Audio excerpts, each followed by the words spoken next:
माननीय प्रधानमंत्री जी की नेतृत्व में 9 बार के लिए लगातार देश की एक महिला वित्त मंत्री ने देश की बजट पेश की है। ये हमारे लिए बहुत गर्व की बात है और वो भी एक ही प्रधानमंत्री जी की नेतृत्व में।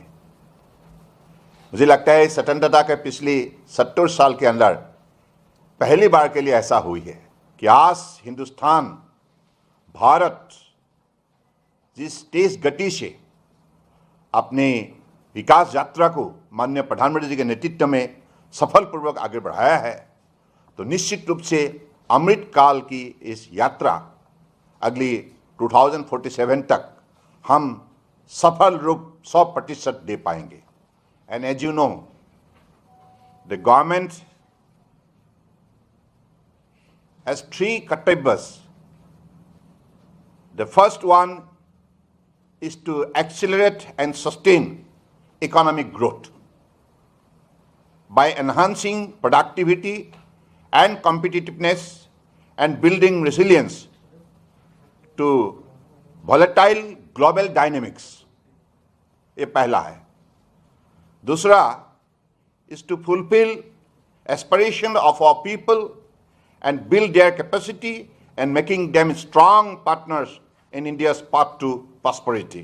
The third kartavya stands aligned with our vision of Sabka Saath Sabka Vikas is to ensure that every family, community, region and sector has access to resources, amenities and opportunities for meaningful participation.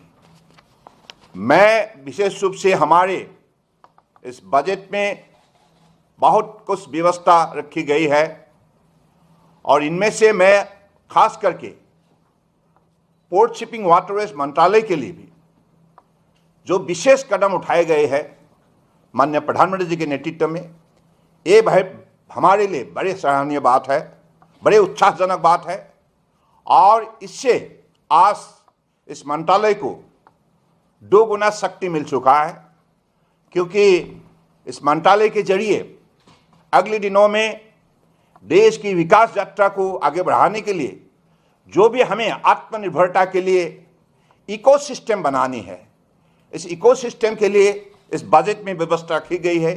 इतने दिन तक हमारे देश में यही बात चर्चा होते थे कि कंटेनर हम क्यों नहीं निर्माण कर पाए, कंटेनर के सिलसिले में हम क्यों हमेशा विदेशी कंपनियों से हमको डिपेंडेंट होना पड़ता है।